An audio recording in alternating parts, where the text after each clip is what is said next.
दोस्तों स्वागत है आपके अपने चैनल सिविल साइड विजिट में। तो आज का वीडियो बहुत ज़्यादा इम्पोर्टेंट है। आज तो पहले मैं बात करूंगा लेबर रेट के बारे में। दूसरी चीज़ आज हम बात करने वाले हैं जो सैंड हम यूज़ करते हैं घर की कंस्ट्रक्शन में, उसके ऊपर कंप्लीट डिटेल में आपको देने वाला हूँ। तो वीडियो थोड़ी लंबी रहेगी लेकिन कंप्लीट वीडियो देखना, काफ़ी नॉलेज इस वीडियो में से आप लेके जाने वाले हो। दोस्तों जब भी हम घर की कंस्ट्रक्शन करवाते हैं एक दिक्कत आती है जो हमें लेबर रेट नहीं पता होते हैं। तो उस चक्कर में कॉन्ट्रैक्टर भी हमें बेवकूफ़ बना सकते हैं, जहां आप किसी चीज़ का एक एस्टीमेट नहीं निकाल सकते हो कि हमारा यहाँ कॉन्ट्रैक्टर लेबर सही है या खुद से लेबर से काम करवाएं। मतलब ओवरऑल अगर मैं बताऊं तो आज का वीडियो काफ़ी ज़्यादा इंपॉर्टेंट उन लोगों के लिए है जो घर की कंस्ट्रक्शन करवा रहे हैं, या खुद का काम खोलना चाहते हैं, या कॉन्ट्रैक्टर बनना चाहते हैं, या खुद की कंपनी खोलना चाहते हैं। क्योंकि एक एस्टीमेट के लिए मैं लेबर रेट्स आपके लिए बताने वाला हूं। कंक्रीटिंग हो गई, प्लास्टर, ब्रिक वर्क, कुछ भी काम है कंस्ट्रक्शन के रिलेटेड, तो उसमें लेबर रेट इस समय क्या चल रहा है। देखो लेबर कॉन्ट्रैक्टर रेट्स में आज बताने वाला हूं, तो काफ़ी चीज़ें आज आपको पता चलने वाली है। कंप्लीट वीडियो देखना है आपको बस, और कुछ नहीं करना है। तो अगर हम बात करते हैं, ये रेट तो सबको पता है, लेबर कॉन्ट्रैक्टर रेट जो 280 रुपये पर स्क्वायर फीट लिखा है। मैं 2022 में ये रेट यहाँ पहुंच जाएगा इतने तक। लेकिन आगे अभी अगर हम बात करें तो आपका 190 से 250 रुपये पर स्क्वायर फीट के हिसाब से लेबर चल रहा है। किस चीज का? कंस्ट्रक्शन कॉस्ट का। इसको और अच्छे से कल समझाऊंगा, ये रेट मैं सिर्फ बता रहा हूं। इसमें आज इसलिए मैंने उठाया है मुद्दा क्योंकि अगर हम उसमें बात करें, उसमें आपकी पूरी कंस्ट्रक्शन की जाती है, हर चीज को बनाया जाता है, लेकिन उसमें क्या चीजें नहीं की जाती हैं इस रेट में। 280 रुपये पर स्क्वायर फीट अगर आप लेबर रेट ले रहे हो तो उसमें मार्किंग नहीं की जाती है। मार्किंग का अलग पैसे लेते हैं वो। बालकनी के अलग पैसे होते हैं, स्टेयरकेस के अलग पैसे होते हैं, पैरापिट वॉल जो ऊपर रहती है उसके अलग, सम्प टैग जो बनाया जाता है उसके अलग, कंपाउंड वाल के पैसे अलग होते हैं, रेलिंग के अलग, गेट के अलग, रूफ वाटर प्रूफिंग के, स्काफोल्डिंग के और वाटर क्यूरिंग के भी कभी कभी अलग पैसे होते हैं। बाकी 280 रुपये पर स्क्वायर फीट में आपको वो नीचे प्लिंथ, फुटिंग, आपकी दीवारें, आपका प्लास्टर और स्लैब डाल के दे देंगे। इवन प्लास्टर भी उसमें कभी कभार नहीं लेते हैं। क्लियर? यहां तक क्लियर हो गया। मेन जो आज की वीडियो है, ये चीजें हम कल की वीडियो में क्लियर करने वाले हैं, इसको छोड़ो। आज का मेन है अर्थवर्क, एक्सकवेशन का जो वर्क रहता है जिसमें खुदाई का रहता है, उसका रेट क्या चल रहा है? उसका चल रहा है 8 रुपये क्यूबिक फीट के हिसाब से। मतलब अगर 1000 CFT आपकी होने वाली है तो आप पकड़ के चलिए 1 CFT का 8 रुपये रेट चल रहा है, जो कॉन्ट्रैक्टर रेट रहते हैं। ये कॉन्ट्रैक्टर की मैं बात कर रहा हूं। अगर आप खुद कोई लेबर हायर करके काम करवाते हो तो वो थोड़ा सस्ता पड़ जाएगा, वो 6 से 7 रुपये पर CFT पड़ जाएगा। ठीक है, फिर हम बात करते हैं फिलिंग का। जो फिलिंग करवाई जाती है, मिट्टी फिलिंग होती है, उसका रेट जो मार्केट अभी चल रहा है 4 रुपये क्यूबिक फीट। इससे कम ही होगा, इससे ज्यादा रेट नहीं होने वाला है। ये मैंने मैक्सिमम रेट उठा लिया है, इससे कम ही होगा बाकी। और ये क्यों रेट में बता रहा हूं, जैसे मैंने वीडियो के स्टार्टिंग में आपको बताया, आपको एक रफ एस्टिमेशन हो जाता है। इसके बाद आपको एक आइडिया लग जाता है कि इतना खर्चा हो जाता है, क्योंकि आपको पता है कि अर्थ फिलिंग आपको करवानी है 2000 CFT। ठीक है, तो आप पकड़ के चलिए कि अगर मैं ठेकेदार से करवाता हूं, किसी कॉन्ट्रैक्टर को हायर करता हूं, तो मेरे को 4 रुपये CFT पड़ने वाला है। और अगर आप लगाते हो कि 4 रुपये ज्यादा हो रहा है, मैं खुद लेबर अगर लगाऊंगा, 2 बंदे में लगाऊंगा, वो 10 दिन में खत्म कर देंगे, वो कम पड़ेगा। तो इससे रफ एस्टिमेशन होता है। और जो खुद का काम स्टार्ट करने वाले हैं तो ये रेट आप डाल सकते हो किसी भी काम को स्टार्ट करने के लिए। सम्प टैंक जो होता है उसको बनाने का खर्चा 5 रुपये पर लीटर के हिसाब से। 1000 लीटर है तो 5000 रुपये आप लेबर कॉस्ट उसमें लोगे, मटेरियल उनका। फिर शटरिंग का अगर हम बात करें, मटेरियल पार्टी का, क्लाइंट का, आपको सिर्फ लेबर लगानी है शटरिंग के लिए। अगर आप contractor as a contractor work करना चाहते हो, जहां घर की कंस्ट्रक्शन करवा रहे हो, जो हायर करना चाहते हैं कॉन्ट्रैक्टर, तो 42 रुपये पर स्क्वायर फीट के हिसाब से आपसे ले सकते हैं। और आपको 40 वाले भी मिल जाएंगे, 38 वाले भी मिल जाएंगे, 35 वाले भी मिल जाएंगे। तो आपको उससे क्लियर कर लेना है। जब भी काम स्टार्ट करो पूरी बातें क्लियर करके आपको काम स्टार्ट करना होता है। फिर बार बेंडिंग शेड्यूल का, जो सरिया कटिंग बेंडिंग बाइंडिंग किया जाता है, उसका 7 रुपये kg के हिसाब से होता है। ठीक है, 7 रुपये kg के हिसाब से लिया जाता है। फिर अगर हम बात करें PCC, अगर आप कंक्रीट PCC करवाई जाती है, जो PCC का प्लेन सीमेंट कंक्रीट, उसका 78 रुपये पर स्क्वायर फीट होता है। अगर आपकी फुटिंग है 2 फुट बाय 2 फुट की, मतलब ये हो गई हमारी 4 स्क्वायर फीट, तो 1 स्क्वायर फीट का 38 रुपये है। 4 × 38 कर देंगे, हमें लग जाएगा इस 1 फुटिंग को PCC करने का वो बंदा ले रहा है कुछ ₹200 तो हमारी 10 है तो हमारा ₹2000 लगने वाला है। तो इससे आप रफ एस्टिमेशन कर सकते हो। फिर फुटिंग जो कंक्रीट किया जाता है, जिसमें ट्रेपेजोइडल फुटिंग हो गई या दूसरी फुटिंग हो गई, उसमें ₹40 CFT के हिसाब से लिया जाता है, क्यूबिक फीट के हिसाब से लिया जाता है। ठीक है, क्लियर? इतना क्लियर होगी ना। फिर कॉलम की जब कंक्रीटिंग की जाती है तो उसमें जो रेट चल रहा है इस समय ₹60 CFT के हिसाब से चल रहा है। ये नोट करके रखो, काफी काम आएंगे ये काम। फिर RCC roof slab beam concrete का कंक्रीट करना हो तो ₹55 CFT। फिर हम जो स्लोप रूफ होता है उसमें थोड़ा ज़्यादा टाइम लगता है स्लोप बनाने में, तो वो ₹70 CFT चल रहा है। फिर अगर हम बात करें ब्लॉक वर्क जो होता है, ब्रिक वर्क हो गया हमारा 4 इंच से 8 इंच की आपकी ब्रिक वर्क है या ब्लॉक है, तो ₹20 से ₹30 पर स्क्वायर फीट के हिसाब से इस समय मार्केट में रेट चल रहा है। फिर हम बात करते हैं प्लास्टर की। तो प्लास्टर में क्या है, प्लास्टर का रेट चल रहा है ₹15 स्क्वायर फीट इंटरनल का। ठीक है, इंटरनल सीलिंग का प्लास्टर अगर आप करवाते हो तो आपको ₹15 पर स्क्वायर फीट के हिसाब से देने पड़ेंगे। इससे कम में भी मिल जाएंगे आपको, बस आपको उनकी फिनिशिंग देखनी है, आपको उनका काम देखना है, उसके बाद आप उनको काम दे सकते हो। आपको ₹10, ₹12, ₹13 पर स्क्वायर फीट के हिसाब से लोग मिल जाएंगे। फिर इंटरनल वॉल का प्लास्टर करने में जल्दी हो जाता है, वो ₹12 पर स्क्वायर फीट लिया जाता है। फिर हम बात करें एक्सटर्नल वॉल्स जो होती हैं, बाहर की जो दीवारें हैं, उनमें ₹20 पर स्क्वायर फीट के हिसाब से चल रहे हैं, क्योंकि उसमें थिकनेस डबल कूबड हो जाता है, थिकनेस ज्यादा होती है। फिर डोर और विंडो फिक्सिंग अगर आपको करवानी है उसमें ₹30 पर स्क्वायर फीट के हिसाब से इस समय मार्केट में रेट चल रहा है। इससे कम में मिल जाएंगे, लेकिन इससे ज्यादा आपको कभी देने नहीं है। ये मैक्सिमम रेट में आपको बता चुका हूं, इससे कम में आपको मिल जाएंगे। वेंटिलेटर जो होते हैं वो उनको फिक्सिंग का ₹300 का पर नग के हिसाब से लिया जाता है।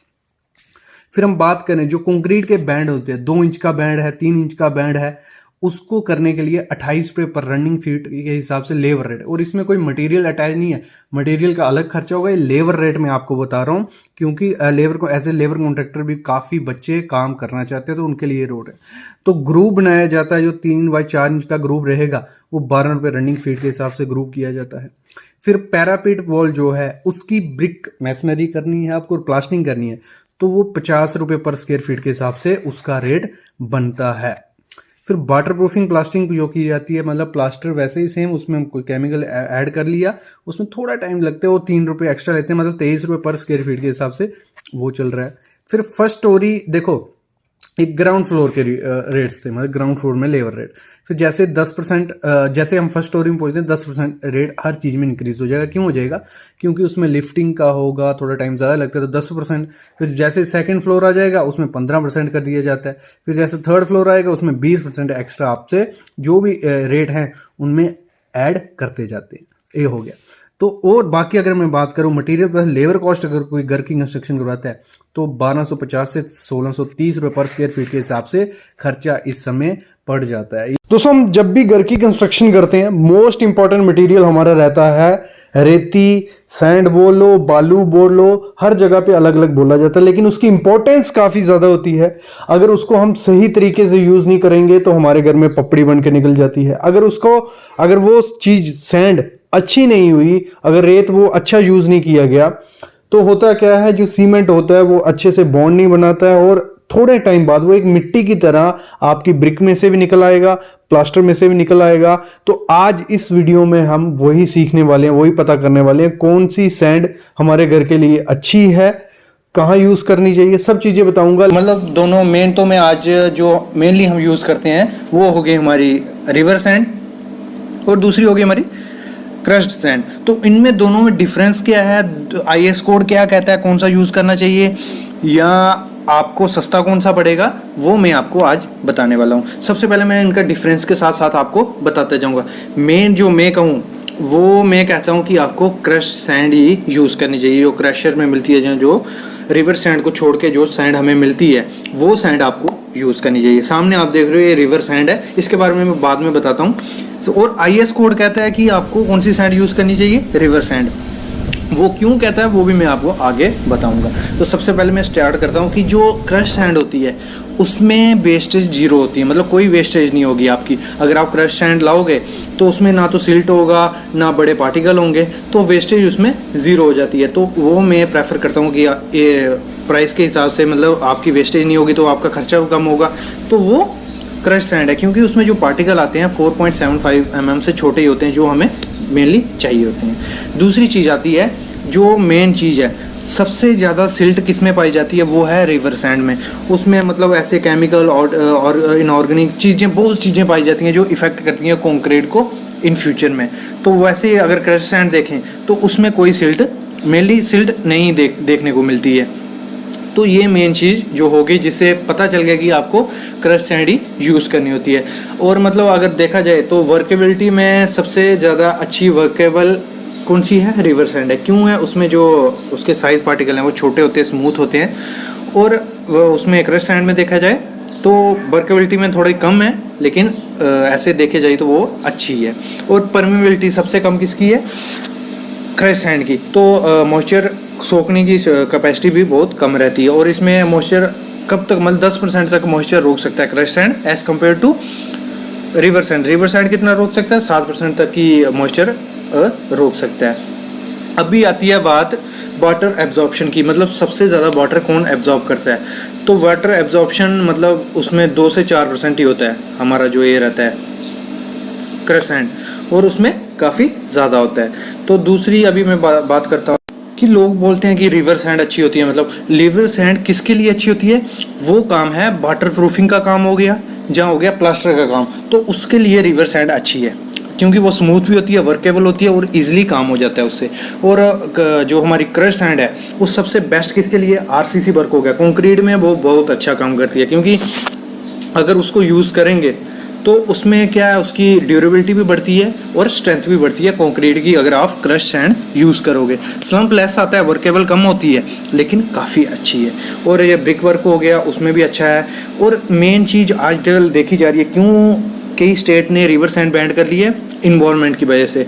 जो क्रश सैंड होती है वो इन्वायरमेंट को बहुत कम मतलब इफ़ेक्ट करती है। और वैसे ही अगर देखें हम, जो हमारी रिवर सैंड होती है वो काफ़ी ज़्यादा करती है।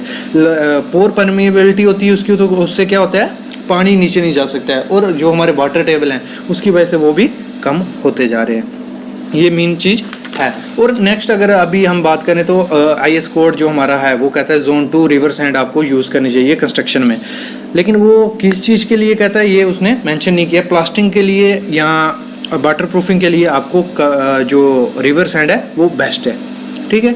और सिल्ट कंटेंट जो आपको यूज़ करना चाहिए, अगर मतलब आपको सैंड यूज़ करनी है जो अवेलेबल है, सस्ती मिल रही है, ठीक है, कोई नहीं। अगर क्रश सैंड है, रिवर सैंड है, कोई भी मिल रही है, तो उसमें आपको कौन सी क्या चीज़ें देखनी है यूज़ करने से पहले। इस पर मैंने टेस्ट भी किया है। सिल्ट कंटेंट उसमें 3 से कम ही होना चाहिए, 3% से कम होना चाहिए। डिस्क्रिप्शन में लिंक दे दूंगा टेस्ट का, वो टेस्ट कर लो, आप घर पे बैठ के वो टेस्ट कर सकते हो। तो उससे पता चल जाएगा कि उसमें सिल्ट कंटेंट कम है, तो वो आप यूज़ कर सकते हो। और कहते हैं कि प्लास्टर में क्रैशर की सैंड यूज़ क्यों नहीं करनी होती है, वो क्यों नहीं करनी है, मेन उसका है वर्केबिलिटी का। और उसके पार्टिकल होते हैं रिवर सैंड के, स्मूथ होते हैं और उसके ज़्यादा होते हैं। अगर आप रिवर सैंड ले आए हो तो क्या होगा, उसको पहले छानना पड़ेगा, उसको उसका साइज़ अकॉर्डिंग साइज़ करना पड़ेगा। 4.75 mm से छोटे पार्टिकल चाहिए, तो उसमें लेबर जाएगी और मटेरियल वेस्टेज होगा। तो इसलिए मैं प्रेफर करता हूँ, अगर आपको क्रश सैंड अवेलेबल है पास में तो आप ले लो, क्योंकि वो जो आपको क्रश सैंड पड़ेगी 1000 रुपये पर क्यूबिक या 1200-1300 ऐसे पड़ जाती है। यहाँ 20 से 35 रुपये पर क्यूबिक फीट भी आपको मिल जाएगी।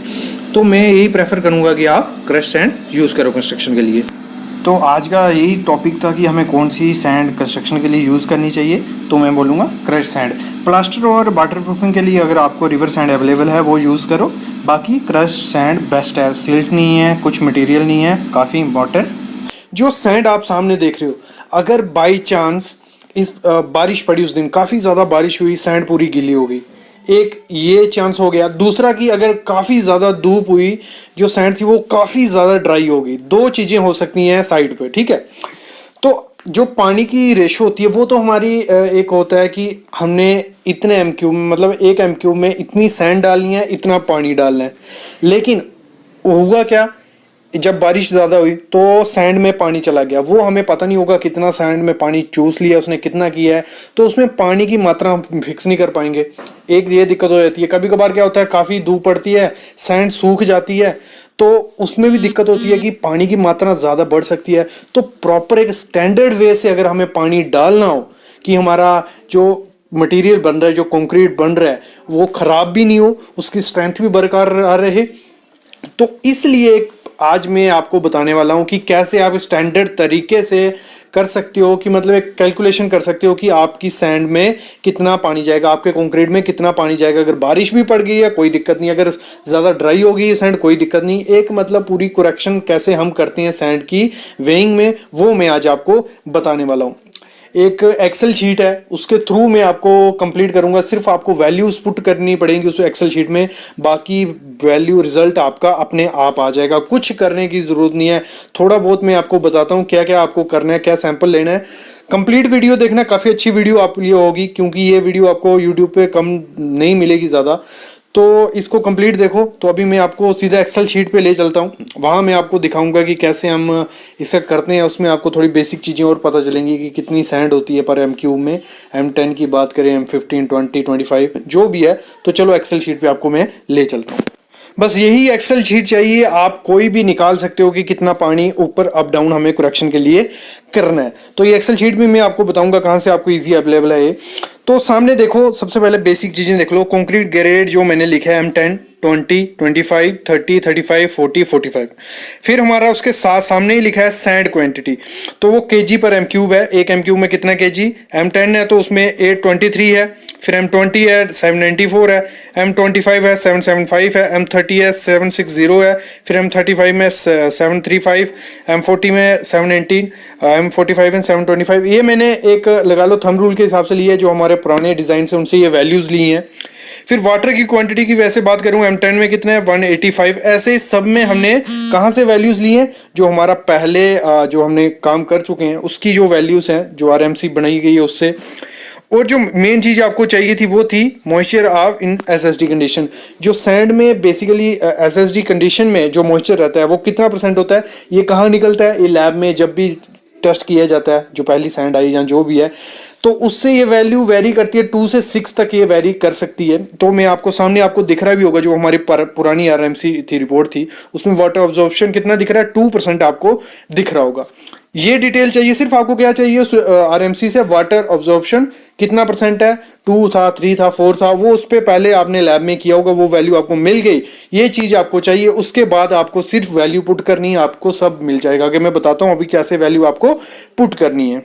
तो उसके लिए आपको क्या करना है, सबसे पहले जब बारिश पड़ गई, जहाँ ड्राई हो गया ज़्यादा, तो जो बाहर सैंड होगी उसका एक सैंपल लेना है, जितना भी आपको लगता है। आप 300 ग्राम सैंपल ले लिया, जैसे पहली रो में दिख रहे हो, वो हो गया हमारा W1, ठीक है। उसके बाद क्या करना है, W2 क्या हो गया हमारा, हमने उसको ड्राई किया। जो सैंड हम लाए थे उसको आपने ड्राई करने के लिए रख दिया, 7 से 8 घंटे उसको ड्राई करना है। तो उसका वेट ड्राई होने के बाद वो जो मॉइस्चर था उसमें पानी था वो सूख गया, वो हो गया 275 ग्राम हमारा, वो रह गया।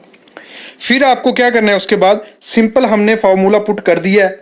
जो फार्मूला हमारा मॉइस्चर निकालने होता है वो W1 minus W2 divide by W1। तो उधर से हमारा वो आ जाएगा कि हमारा उसमें मॉइस्चर कितना है, 9.09% उसमें मॉइस्चर आ गया ज़्यादा बारिश पड़ने से, ठीक है। ये बारिश पड़ने वाले कंडीशन ले रहा हूँ मैं। और जो हमारी SSD कंडीशन में कितना होता है पानी मॉइस्चर, उसमें वो होता है 2%, जो हमने लैब में निकाला था। तो दोनों को माइनस किया तो हमारा आ गया 7.09% पानी हमारा सैंड में ज़्यादा हो गया। मतलब समझ रहे हो इधर क्या बोल रहा हूँ, कि जो पहले सैंड पड़ी थी उसमें मॉइस्चर था 2%, लेकिन जब बारिश पड़ी तो उसमें मॉइस्चर कितना बढ़ गया, 7% और मॉइस्चर आ गया। उससे होगा क्या, जब आप उसको माल बना रहे हो, आपने सैंड तो डाल दी अपने तरीके से कि 831 kg डालनी है सैंड, लेकिन 831 डालोगे जब, उसमें सैंड कम, मतलब 831 के में क्या होगा, 7% पानी ज़्यादा चला जाएगा, सैंड कम जाएगी और पानी ज़्यादा चला जाएगा। और दूसरा पानी भी आप उसमें डाल दो, 180 लीटर या 180 kg जितना हम डालते हैं उसमें, जो हमने ऊपर डिज़ाइन में देखा, तो उससे क्या होगा, आपकी ब्लीडिंग और सेग्रीगेशन का चांसेस काफ़ी बढ़ जाते हैं मटेरियल के, और उसकी स्ट्रेंथ भी काफ़ी ज़्यादा डिक्रीज हो जाती है। वर्केबल हो जाएगा माल, लेकिन उसकी स्ट्रेंथ काफ़ी डिक्रीज हो जाएगी। तो इसमें क्या करना है, अभी आपको इस दोनों चीज़ों को मिलाना है। तो उसके लिए क्या करना है, जैसे हमने M10 की वो ले ली, एग्जाम्पल ले ली, M10 ग्रेड हमारा, तो उसमें क्वांटिटी ऑफ सैंड क्या है, बाकी अपने आप होता जाएगा। आप मैं लेकिन बता देता हूँ, ये आपको एक्सेल हो गया, आपको सिर्फ वैल्यू डालनी है, अपने आप हो जाएगा। फिर आ गया क्वांटिटी ऑफ सैंड कितनी हो गई, 881.36 kg। ये कैसे हुई 881.36 kg, इसमें हमारा जो ऊपर आपने वैल्यू देखी M10 की सैंड की कितनी थी, वो मैं आपको दिखा देता हूँ एक बार। वो थी हमारी कितनी, हमारी M10 की थी 823, लेकिन वहां कितनी दिख रही है आपको 881 क्यों?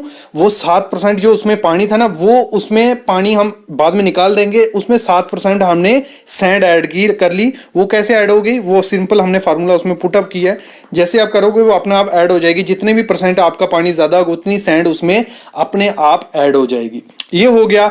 अभी मैं आपको आगे दिखाता हूं हमारा पानी एक्स्ट्रा कितना हो गया था उसमें, वो हमारा कैसे निकल आएगा। दोनों में से हमारा माइनस हो गया, तो हमारा क्या 7% 881 का कितना हुआ 62.50 kg हमारा पानी उसमें पहले ही ऐड हो चुका है। अगर हम 180 लीटर जो पानी था उसमें कि हमने कितना डालना है 185 लीटर डाला है M10 में, अगर 185 प्लस 60 हो जाता तो पानी की मात्रा कितनी ज़्यादा हो जाती और सैंड उसमें कम हो जाती, तो मटेरियल का पूरा मिक्स डिज़ाइन डिफरेंट हो जाता।